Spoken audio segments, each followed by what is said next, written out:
નવસારી જિલ્લામાં છેલ્લા 3 દિવસથી મેઘો મન મૂકીને વરસી રહ્યો છે અને ઉપરવાસમાં પણ ભારે વરસાદ વરસી રહ્યો છે, જેના કારણે નવસારી જિલ્લાની નદીઓ બે કાંઠે વહી રહી છે।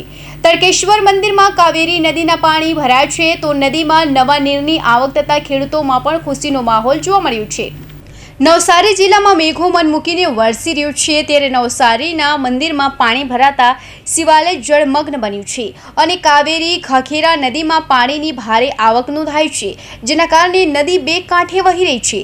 ચીખલી, ખરેગામ, વાંસદા તાલુકામાં ભારે વરસાદ નોંધાયો હતો।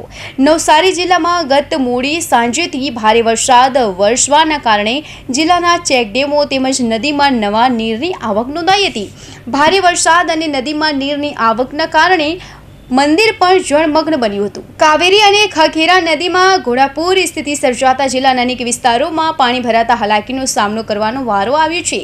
ઉકાઈ ડેમમાં ઉપરવાસમાં આવેલ રેઇન ગેજ સ્ટેશનો પૈકી ચિખલધરામાં 10 મીમી, લખપુરીમાં 25 મીમી, ગોપાલખેડામાં 39 મીમી, અકોલામાં 21 મીમી, વુહારામાં 27 મીમી, તલસવાડામાં 41 મીમી, ચાંદપુર 43 મીમી, ખેતિયા 14 મીમી વરસાદ ખાબક્યો હતો, જેના કારણે પાણીની આવક 33,386 ક્યુસેક થઈ હતી, જ્યારે ઉકાઈ ડેમની સપાટી 316.33 ફૂટ નોંધાઈ હતી।